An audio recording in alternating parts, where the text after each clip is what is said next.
한일관계 이야기 좀 하겠습니다. 일본에서 먼저 11월 2일 한일 정상회담이 열린다라는 언론 보도가 있기 시작했고, 우리 측도 확인하면서 한중일 정상회담이 10월 말 열리는 김에 한일 정상회담도 11월 2일 열리는 것으로 확정이 되었습니다. 그런데 이번에 한일 정상회담은 매우 중요한데요. 왜 매우 중요하냐? 한일 간의 문제만 아닐 수가 있다라는 겁니다. 지금 이 중국이 난사 군도라고 필리핀과 베트남 사이에 있는 남중국이라고 볼 수도 없죠. 아마도 태평양에 필리핀, 베트남 해역에 그 환초들이 있는 섬도 아닌 지역에 인공섬을 9군데인가를 만들어 버렸습니다. 그러면서 중국 항공기와 중국의 군함을 지켜서 그 근처는 다 중국 영역이다라고 하고 있습니다. 이것은 유엔의 영토에 대한 결의도 어긋나는 것이고, 한마디로 국제법과 룰을 명확하게 위반하고 있습니다. 미국은 거기에 이지스함을 보내고 이제 거기에 또 이 비행기까지 딸려서 보냈습니다. 그래서 중국 보고 너네 영토에 우리가 그냥 들어가니까, 영토가 아니고 너네가 영토라고 우기는, 영해라고 우기는 지역에 우리가 그냥 들어가니까 하려면 한번 해봐라고 하고 있습니다. 중국은 여기에서 한번 해보면 이 전투로 이어지고 그것이 전쟁이 될 수도 있기 때문에 일단 무력 행사는 자제하는 것 같습니다. 그래서 이 지금 난사 군도 근처에 미국이 항모를 한 척 더 배치했거든요. 모두 6척입니다. 중국은 새 이지스함 4척을 배치하고 양국의 첨단 군사력이 지금 배치를 하고 있습니다. 자, 미국이 이 부분에 대해서 만약에 한국이 목소리를 내야 될 거 아니냐. 경제적으로 중국하고 잘 지내는 건 이해를 한다. 열병식에 가는 건 그럴 수 있다. 그렇지만은 중국이 국제사회의 룰을 어기고 미국에 도전한다면 이 문제에 대해서는 한국도 우리와 입장을 같이 하는 건지 안 하는 건지 공개적으로 밝히라고 미국이 우리에게 압박을 한 겁니다. 지난번에 대통령이 가셨을 때.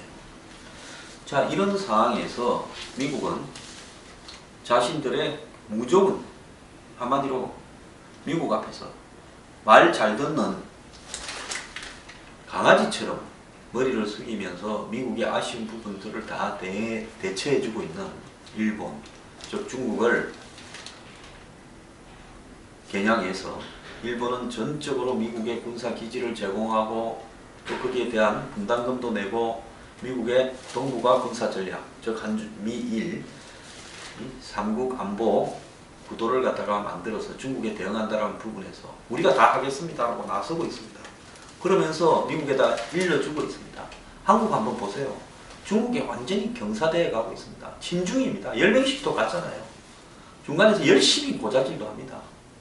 자, 미국이 봤을 때 일본은 그야말로 충실한 골든 리트리버 개처럼 보이겠죠. 한국은 한번 보세요. 한 번은 이 집에 와서 밥 먹고 한 번은 저 집에 가서 밥 먹는 좀 소속이 불분명한 유기견처럼도 보일 수 있지 않겠습니까? 자, 이런 상황에서 우리가 미국이 필요 없으면요, 우리 나름대로 하면 됩니다. 중국이 이기면 중국하고 잘 지내면 돼요. 제가 이 문제를 여러 번 이야기를 하는데 제가 무슨 친미파라서 그러는 거 아니고 제가 중국에 무슨 감정이 있어서 그러는 거 아닙니다. 국가를 생각할 때 굉장히 위험할 수 있는 순간이기 때문에 신중해야 된다는 이야기를 하려고 그러는 겁니다. 자, 그런데 북한하고의 관계로 볼 때 지금 언제 북한하고 어떤 형태의 충돌과 북한의 선제 도발이 있을지 알 수가 없습니다. 천안함 연평도 때 한번 보시고 이번에 목함 지뢰와 그 이후에 DMZ 충돌 때 한번 보십시오. 자, 우리는 어쨌든 더럽거나 말거나 미국이 필요합니다. 그래서 전시작전권 이양을 하고 너네는 좀 한미연합사도 해체하고 슬슬 가라고, 그리고 정전협정을 평화협정으로 하자고 떠들고 핵도 다 빼라고 하다가 이제서 그거 하지 말라고 하면서 미국에 F-35 비행기도 사주고 그러는 거 아닙니까? 그것도 지금 시끄러워졌지만. 자, 이런 상황에서 여기서 아차 말을 잘못하면 한미관계가 근본적으로 균열될 수가 있는데 이번에 한일 정상회담도 사실은 지난번에 박 대통령이 중국에 열병식에 가는데 미국도 신경 쓰이니까 우리가 동북아의 정세를 안정화시키기 위해서 일본을 끌어들여서 중단된 한중일 그 3국 정상회의를 개최하겠다. 그래서 여기에 북핵 제거에도 논의하겠다. 그렇게 하나 만들어 갖고 미국에 이번에 갔을 때 자 이렇게 우리가 노력을 했다는 걸 보여주는 거 아닙니까? 그리고 거기에서 공개적으로 뭐 드러나진 않았지만 한일 정상회담도 하겠다고 미국한테 이야기를 했겠죠. 미국은 어쨌든 일본하고 한국이 잘 지내라. 이거 뭐 계속 하는 이야기입니다. 그래야 미국의 이해에 일치되니까요. 그래서 사실 이번에 한일 정상회담을 하는 것은 양국이 하고 싶어서 하는 게 아니라 둘 다 미국하고의 관계에서 서로 안 볼 수 막갈 수 없으니까 미국이 이야기하는 야 내가 저 옆집에 저 말 잘 안 듣고 요즘 지가 말이 우리한테 도전하는 중국에 막으려면 당신 두 나라가 필요하다. 너 둘이는 일단 싸우지 말고 저기에 대처하는데 힘을 모으자. 미국 입장은 그겁니다. 왜 너 둘이는 맨날 티격태격하느냐. 그러니까 미국한테 우리 티격태격하는 걸 좀 자제하고 앞으로 잘 지내기로 했습니다. 하는 걸 보이려고 한일 정상회담 하는 거 아니겠습니까? 그렇다면 이 한일 정상회담의 핵심 문제는 뭐 북핵을 제거하는데 한미일이 노력한다라든지 또 한일 간에 그동안에 뭐 섭섭했던 일을 듣고 여러 가지로 교류 협력을 강화하고 안보 분야나 정보 분야에서도 강화한다 뭐 이런 이야기들이 좀 나와야 되는데 한국 내부에서 또 야당이 또 뭐 좌파가 정북이 기본적으로 반미 반일을 이념적 추구로 해가지고 그걸 갖다가 메카시즘화하고 있습니다. 자, 친미주의자냐, 친일주의자냐 이래버리면 한국에는요 보수 세력도 겁을 냅니다.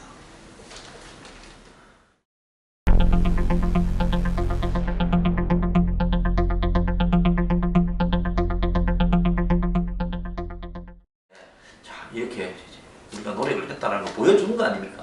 그리고 거기에서 공개적으로 뭐 드러나진 않았지만 한일 정상회담도 하겠다고 미국한테 이야기를 했겠죠. 미국은 어쨌든 일본하고 한국이 잘 지내라. 이거 뭐 계속 하는 이야기입니다. 그래야 미국의 이해에 일치되니까요.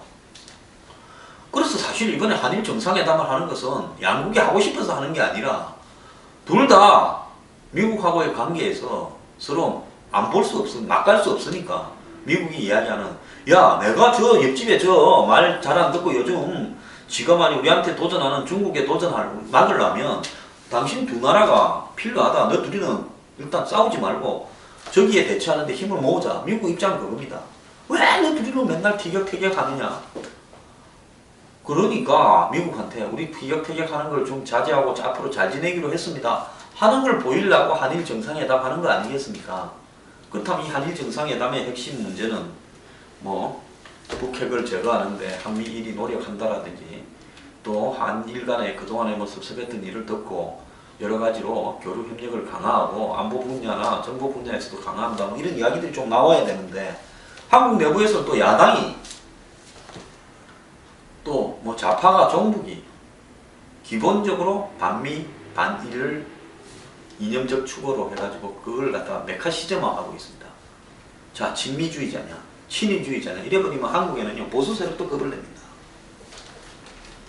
자, 이번에 일본 만나가지고 위안부 문제 이야기하고 과거사 사과 안 하면 박 대통령은 아베 만나가지고 아베 원하는 대로 알렸다. 이제 또 그렇게 말하려고 준비 다 하고 있습니다. 그 뒤에는 저는 북한과 중국이 한국 내에 이런 세력들을 갖다가 그렇게 하도록 올가매고 있다고 봅니다. 제주 강정기지도 그렇고 평택 미군기지도 그랬고 모든 문제가 다 그렇게 돼 있습니다. 한일 지금 정보교류협정 솔직히 말하면 한미일 간의 삼각 안보 구도가 형성되면 한국이 제일 이득이죠. 당장이에요. 그러지 않습니까? 어쨌거나 북한의 도발 문제에 대해서 우리가 그것은 가시적인 것이고 중국에 대한 미국의 견제는 잠정적인 겁니다. 미래에 대비해서요. 우리는 북한에 대한 우리의 위협은 현실적이고 적자적인 겁니다. 그러면 한미일 안보 구도가 강화되고 정보 교류가 강화되고 했을 때 솔직히 말하면 일본이 한국에 어떤 이 급변 위기 아니면 뭐 북한이 쳐내려 왔을 때 도발했을 때 우리를 힘을 서로 간에 합쳐서 대응할 수도 있는 거죠. 그런데 우리 내부에 있는 예를 들어서 친일 메카시즘을 낙인 찍는 친북 친중주의자들 때문에 그렇게 말을 못하면서 총리가 국회에 가가지고 뭐 위기 급변 시에 자위대가 뭐 오니 많이 국방부 장관이 뭐 일본 방위성 장관을 만나가지고 무슨 뭐 한반도의 영역에 자위대가 오는 부분에 대해서는 뭐 휴전선 이남이니 이북이니 말했다고 맨날 말할 때마다 언론에 깨지지 않습니까? 야당한테 깨지고요. 이게 정상적인 나라라고 저는 보지는 않습니다. 한국요 정말 큰일입니다. 누가 정말로 심각한 적이고 그 주적에 대응하기 위해서 우리는 어떻게 이 주변에 친구들을 배치해야 될지에 기본적인 생각이 없습니다. 자, 일본 70년 전에 우리가 지배를 36년간 당했습니다. 자, 중국은요 70년이 아닙니다. 65년 전에 6.25 전쟁에서 우리하고 수십만 명이 직접 전투를 벌여서 죽게 만들었습니다. 그리고 한마디로 북진 통일을 불가능하게 만들었습니다. 6.25가 북진 통일이 되는 부분을 중국이 좌절시킨 겁니다. 그리고 지금 저 사람들은 영웅적인 전쟁이었다고 하면서 북한과 맨날 그날을 기념하고 있습니다. 그렇게 따지면요, 왜 중국에 대해서 6.25 때 참전한 부분에 대해서 사과하라고 말을 안 하는 겁니까? 왜 한국의 통일을 가로막는 부분에 대해서 사과하라고 말을 하지 않는 겁니까? 위안부 문제, 과거사 문제 짚지는 짚어야 되죠. 일본이 그 부분에 대해서 흔쾌하게 하지 않는 부분에 대해서 불쾌감을 피력은 해야 되겠죠. 하지만은 일본에는 일본 내부에 우리 북한 이야기할 때 북한 내부에 문제가 있다고 세습이나 독재나 인권 탄압을 이해하자는 사람이 한국에 한둘입니까? 진보 좌파들 중에 수두룩합니다. 거의 대부분이 그럴지도 몰라요. 근데 일본에 대해서 일본 내부에 지금 장기 경제 불황이라든지 정체된 사회 이런 부분 속에서 일본이 우경화된다거나 복고주의적으로 가는 부분을 이해하자라고 하면 우리는 완전히 친인주의자 낙인 찍혀가 한국 땅에 살지를 못할 겁니다. 자, 북한은 저렇게 이해하고 중국은 저렇게 이해하면서 일본은 끝까지 물고 늘어져야 된다고 이야기하고 미국은 저건 아주 나쁜 놈들이라고 이야기를 합니다. 자, 이런 속에서요, 우리는 보수 정권입니다. 저는 보수주의자로서 박정희 대통령을 지지하는 사람입니다. 그렇다면 이번에 위안부 문제를 또 강조해가 해당 깰 것 같으면 안 하는 게 맞습니다. 자, 말은 한마디는 해야 되겠죠. 과거사나 이런 부분에 더 노력을 해주기 바랍니다. 하지만은 이번에 핵심 90%는 이런 문제에 대해서 아베 앞에 사과받으려 되면 아베는 사과하겠습니까? 한국에서 사과하고 가면 아베는 일본 가면 깨질 건데요. 지가 한 게 있는데 야스쿠니 신사도 참배하고 하면서 한 일이 있는데 사과를 할 수가 없게 돼 있어요. 그러면 어떻습니까? 이 과거사 문제는 일본이 승인이나 노력을 계속 보여달라고 촉구를 하고 단 지금 한일 간의 현안은 이 과거사 문제하고는 별개로 계속 노력하고 정상회담도 또 따로 한번 가시자. 나 일본에 한번 갈게. 아니, 왜 박 대통령이 일본 동경에 가가지고요 아베를 직접 만나서 이런 문제도 이야기하고 왜 못합니까? 아니 저 사람이 내가 원하는 걸 100개를 다 줘야 내가 저 사람한테 내 마음을 열겠다 하면 그거는 서로 간에 안 보자 소리지요. 그렇기 때문에 적들이 쳐놓은 프레임이나 그물에 말릴 게 아니라 대통령 스스로 이번에 한일관계 문제에서 신마디를 풀어가야 된다고 보고요. 이 문제는 한미일 안보 구도라든지 한일 간의 안보에 대한 협력 이런 부분들도 적극적으로 이야기를 할 필요가 있고 또 중국이 잘못하는 부분은 명백하게 잘못하죠. 남의 나라 앞에 그 조그마한 물 밑에 가라앉았다 물이 밀물이 들어오면 안 보이고 썰물이 되면 약간 보이는 그런 환초에다가 세멘트를 공구를 갖다 부어가지고 그거를 갖다가 우리 섬이라고 하고 거기에 저거 배하고 군함을 해서 거기가 얼마나 많은 무역량이 많은 데입니까? 거기를 갖다 지키고 앉아 있겠다라고 하는 게 도둑놈 심보죠. 그럼 그런 걸 이야기를 해야죠. 우리도 솔직히 안 그렇습니까? 이번에 한일회담 잘 되기 바랍니다. 얼마예요? 어제 박 대통령은 차세대 한국형 전투기 KF-X 사업에 대해서 정해진 기한 안에 차질이 없이 계획대로 추진하라. 그리고 우리가 뭐 개발할 부분은 기술들을 개발해서 그 미국과의 어떤 부분을 협의를 해서 잘 처리하라 했습니다. 그래서 뭐 한동안 KF 사업에 엄청난 비리가 있는 듯 또 KF 사업이 제대로 안 되는 거 아니냐 이런 논란이 많았는데요. 그 논란은 야당한테 말리는 겁니다. 이 사업은 솔직히 말하면 처음부터 우리 내부에 욕심이 있는 사람, 또 우리 내부에 사심이 있는 사람들이 빤한 이야기를 꼬아왔고 아직도요 이 사업에 설정해 놓은 한국형 전투기의 한마디로 기준이 좀 잘못된 부분이 있다고 봅니다. 자, 대통령께서 천천히 상황을 파악해 가지고요 우리가 할 수 있는 기술과 할 수 없는 기술을 명확하게 파악을 해서 적어도 저렴하게 그리고 우리가 꼭 필요한 기술 수준 이상으로 이 미들 레벨 전투기를 정해진 기한 안에 만들어서 우리 한국에 도태되는 270여 대의 F4, F5 전투기를 즉시에 교체할 수 있도록 하고 기왕에 만드는 김에 이것이 해외에도 수출이 되면서 요즘 뭐 우리나라에 주력 산업이 많이 없어져 가고 있지 않습니까? 제조업에 항공우주 산업의 발전에 도움이 되도록 하는 게 최선이라고 보는데요. 그 방향 부분에 대해서는 정확하게 좀 더 파악을 하시도록 직접 챙길 필요가 있다고 봅니다. 보고한다고 모든 게 진실은 아닐 수 있다는 게 제 생각입니다.